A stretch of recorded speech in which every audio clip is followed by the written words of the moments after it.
Bueno, Nicolás, contame cuál fue ese primer momento en el que literalmente te salvaste la vida desde el inicio de la guerra. Bueno, ese primer momento fue directamente el 24 de mañana. 24 de mañana fue, bueno, fue el inicio de la guerra cuando cayeron los dos misiles directamente en el aeropuerto de Borislav. Yo tenía justamente pronosticado, bueno, un vuelo en la mañana para irme a Barcelona, el 24. Mi vuelo salía a las 7 de la mañana. Eso quiere decir que más o menos a las 5 de la mañana tenía que estar en el aeropuerto para poder, como todo, ¿no? En las 2 horas de anteriores al vuelo. Y bueno, justo me cancelaron un día antes el vuelo mío. Yo no entendía por qué, o sea, me decían razones económicas, pero obviamente me entendía que era por el tema de la guerra, ¿no? Digo, está raro, ¿no? Que me digas una cosa por otra, pero bueno, a las 4:45 de la mañana, 5 de la mañana prácticamente, sentí un estruendo muy grande, se sintió. Me desperté, me desperté y bueno, siento que en el edificio mucha gente como que corría, como que sentían los pasos, ¿viste? Para un lado, para otro. Y bueno, a todo eso miro mi teléfono, me llegan mensajes, veo las noticias. En ese preciso momento habían, bueno, atacado, bueno, el primer ataque había sido del aeropuerto de Borislav, justamente donde me iba a ir, y en el mismo momento donde tenía que estar. Exactamente, yo tenía que estar a las 5 de la mañana en Borislav, y menos mal que me lo habían cancelado, porque si no me lo cancelaban, hoy en día no lo estaba contando esto que te estoy contando ahora. O sea, fue algo impresionante, me quedé choqueado en ese momento porque no lo podía creer. No podía creer que había empezado la guerra en serio, que tanto tiempo me venían diciendo. Mis amigos, la gente con la cual yo estaba, me decían que no iba a pasar nunca nada. Quédate tranquilo, esto viene pasando hace años, vos tranquilo. Y de un día para otro cambió toda la historia y todo el pensamiento, ¿no? Que uno tenía. Bueno, choqueante. Y después de eso, o Mm. sea, cuando te pasa eso, que ves que efectivamente eso que parecía imposible, efectivamente sucedió, ¿cuál fue el siguiente paso que decidiste tomar? Porque, bueno, irte, no irte, cómo hacerlo. Sí, mira, yo entré en varias etapas diferentes. Primero la desesperación de una, porque claro, a ver, se sonaban las alarmas, se escuchaban las alarmas, las sirenas de ciudad, ya de ataque. Empecé a ver las noticias, ya las noticias, cada uno que ve las noticias, se aumenta un poquito más el tema de la desesperación, porque ya sabes que están entrando por todos lados en ese momento cuando ocurrió. Entonces, bueno, llamo a mi amigo que vivía con mi amigo ahí. Y bueno, le digo, juntar las cosas rápido, vamos a juntar lo que podamos. Habían cosas que dejé tirado, mucha ropa, muchas cosas, porque no quería andar arriba, porque no sabes qué puede pasar. No sabes si vas a andar con una maleta, con dos. Yo justo tenía una maleta de 23 kilos, la otra la chica, como todo el mundo, ¿no? Y bueno, empecé a tirar la ropa para adentro, desesperación, se escuchaban ruidos de la gente gritando un poco, como de discusiones, porque, pues, claro, todos los nervios, ¿no? Que uno tiene. Y bueno, empezamos a coordinarnos dentro de la descoordinación que generaba esto con mi amigo, y bueno, empezar a juntarnos con los otros amigos que teníamos en la ciudad también, para juntarnos en un único lugar. Y ¿Sí? cuando se encuentran en ese lugar, ¿cómo es ese camino para llegar hasta la frontera y ese primer lugar de encuentro con también, imagino, militares locales? Sí, sí, sí, a ver, mismo del edificio de donde estábamos nosotros se veían pasar los tanques ucranianos por la calle como si fuera, no sé, Montevideo, cualquier calle normal, y empezaban a pasar tanques, tanques, tanques, se sentían los cazas rusos pasar, que no sabes el ruido que hace, es impresionante, se sentían los cazas rusos, lo empezamos a alarmar, empezó a sonar de vuelta la sirena, los chicos, empezamos a hablar con los chicos para ver qué íbamos a hacer, y bueno, la idea era contratar un transporte privado, ¿no? Porque ya estaba todo colapsado. En un momento a otro, ya de un momento a otro, la gente, de estar tan tranquila, ya empezaron a sentir que, bueno, cayó alguna otra bomba en otro lado, se empezaron a sentir algunos impactos más fuertes que otros, y estamos hablando que a kilómetros, kilómetros, no te estoy hablando de a 20, 30, 50, estábamos a 200, 300, 400 kilómetros, y se sentían estruendos impresionantes ya de que había iniciado la guerra, ¿sí? Ya.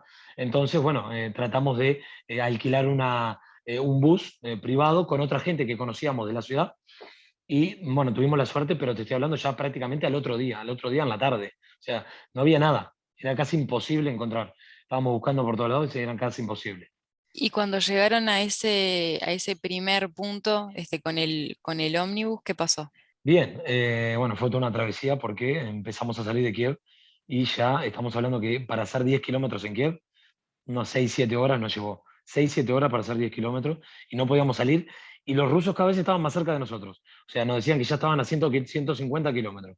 Ya cada vez estaban menos. Entonces, claro, empezamos a apresurarnos y tuvimos que tomar una de las decisiones que tomaron muchas personas de comenzar a ir contramano en la ruta. En la ruta contramano y venían los autos de frente, pero porque era la desesperación de salir, porque estaba todo colapsado, cientos de kilómetros colapsados. La gente no avanzaba. Entonces, bueno, llegamos más adelante estamos hablando que nos llevó 3 días prácticamente, nos llevó a hacer todo eso, bueno, y prácticamente casi sin comida, sin dormir, sin nada de esto. Llegamos al primer punto, que es el primer checkpoint, que fue la ciudad que se llama Szelhini. Szelhini es la ciudad limítrofe con Médica, Polonia, ¿sí? Fue la primera ciudad en la cual, claro, el ejército ucraniano comenzó a ordenar un poco a la gente porque eran cientos de miles de personas que estaban llegando para querer cruzar. Todo el mundo quería cruzar, ¿sí? A partir de ahí. A partir de ahí, bueno, obviamente uno llegó contentísimo, yo llegué contento, todos muertos, cansados, que no habíamos dormido, no habíamos comido nada, desesperación, gritos, se sentían las alarmas también de lejos, bombardeos, queríamos ya salir de ahí. Pero claro, no sabíamos que estábamos llegando al terror, porque no era que estábamos llegando a la frontera, sino al terror que nos tocaba en breves, ¿sí?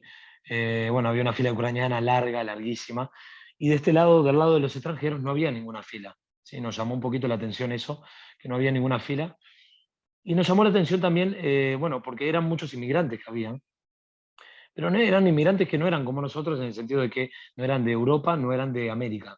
Eran solo inmigrantes, solo inmigrantes de Irán, Irak, Afganistán, África. Entonces, no, nos llamó la atención que no había gente europea, no había gente americana por ningún lado, ¿sí? Y nos había parecido raro eso. Y eran muchos, ¿eh? Eran la mayoría, eran todos ellos. Todos ellos. Nosotros éramos 15 nada más, o sea, americanos y europeos. Entonces, claro, en un momento empiezan a hacer una fila como para pasar, pero se empieza a avalanchar toda la gente. Y atrás de nosotros teníamos unas 3.000 4.000 personas que estaban haciendo colas largas. Y claro, tú no sé si sabes también por temas bélicos, hay mucha gente que a veces para pasar una frontera quiere pasar las fronteras para poder pasar un país a otro que sea europeo por, bueno, obviamente que tienen ayudas médicas, ayudas económicas y todo esto, porque hay mucha gente que a veces está ilegal o está ilegal en ese país. Entonces creo que había pasado eso, se habían ido todos para ese lado, justamente para esta frontera, y claro, eso fue un desastre porque empezaron a pasar, pero a empujar tanto que había gente que se empezaba a desmayar en el camino, empezó a caer gente que no sabíamos si se estaba muriendo, si estaban, porque nos empezaron a apretar tanto, tanto que no podíamos ni hablar, no podíamos ni gritar. Las mujeres que estaban con nosotros gritaban lo que podían, desesperación, o sea, gritos de desesperación. Encima, los militares ucranianos pegándoles de afuera a todos, con las armas, les daban culatazos con las armas, con unas metralletas que tenían que eran AK-47, con las Kalashnikov. A mí me amenazaron con un arma, también me cargaron un arma en el pecho y me amenazó uno de los militares ucranianos. Nos trataban como animales a todos. La gente que se escapaba para el bosque, la gente que había corriendo para el bosque, le empezaban a tirar directo al cuerpo, le tiraban con las armas, se escuchaban disparos, a kilómetros se escuchaban ya enfrentamientos rusos. A mí se me ocurre la idea fabulosa de decir, tenemos que salir de acá porque va a morir alguien acá adentro, porque era impresionante, ¿sí? Realmente. Entonces me voy contra la punta donde estaban golpeando a la gente. Entonces cuando me van a golpear a mí, que veo que le están golpeando a uno, saco el pasaporte italiano fuerte hacia arriba y digo Unión Europea, les digo Italia, I'm journalist, ¿sí? Soy periodista, les digo, para ver qué decía, qué reacción tenía, ¿no? Y le llamé la atención a este señor, que era un mando medio del ejército, y me hizo señas para salir.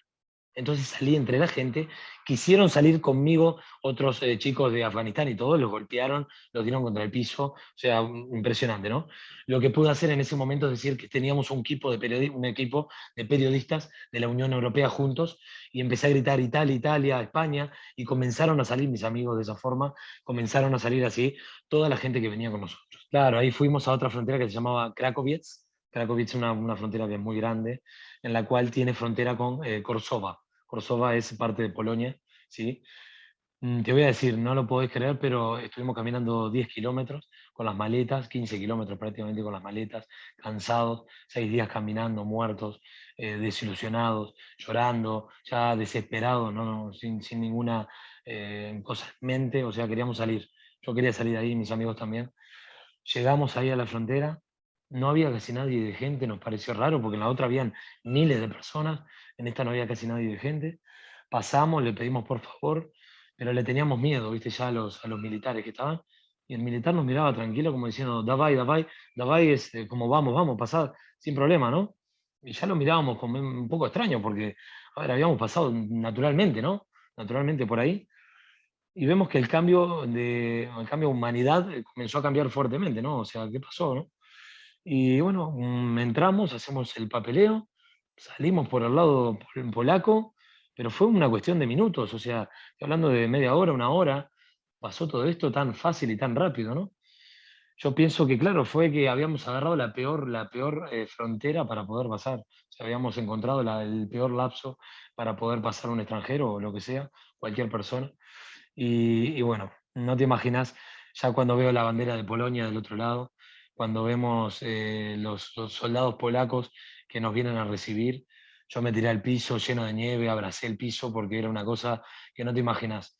Parecía que íbamos a morir. Es que en un momento pensamos que íbamos a morir porque venían los rusos, venían a kilómetros de un costado, estaba el Lviv, estaba amenazada de emergencia, ¿sí? Que podían caer bombas, no podíamos ir para atrás, ya nos estaban cerrando la frontera de adelante, se estaban alistando todos para la guerra, nos habían amenazado, ya no sabíamos qué hacer, no teníamos transporte, no habían transporte, la gente no nos llevaba porque no éramos ucranianos, nadie nos llevaba, nos dejaban ahí en la calle, no teníamos comida tampoco, nos íbamos a morir ahí en el campo, ¿me entiendes lo que te quiero decir? O sea, no había ninguna posibilidad hasta que se nos prendió una lamparita y gracias a Dios hubo una solución ahí. Nos llevó a esta frontera, pasamos y bueno, lo primero que vemos del otro lado es que una familia ucraniana, una mujer y un niño que estaba ahí, vienen, se acercan a los guardias y los guardias, los militares en polacos, vienen con un bolso y nosotros nos asustamos porque vinieron rápido, ¿no? Fue como algo tan rápido que sacaron peluches, sacaron chocolates, les dieron de desayunar, les pusieron mantas por arriba del cuerpo, los atendieron, pero como si fueran, no sé, como si fueran reyes, a nosotros y a todos. Y a partir de ahí fue una cosa impresionante. Fue impresionante porque habíamos vivido un montón de cosas que uno no lo puede creer, ¿eh? Pasar por ahí y ver esas cosas que abusos militares por ser extranjeros, lo que sea en la guerra, la gente enloquecida en la guerra hace cualquier cosa, pero cualquier cosa, ¿eh? Llegar del lado polaco fue una salvación. A partir de ahí, cuando llegamos, fue lo mejor, ¿me entendés? Fue como que me sentí como en casa. No, o sea, era Polonia, pero era como llegar a Uruguay, como llegar a España, porque estaba a salvo. Estaba a salvo yo, mis amigos, todos estábamos a salvo, ¿sí? Eso fue una cosa muy, muy grande, muy grande.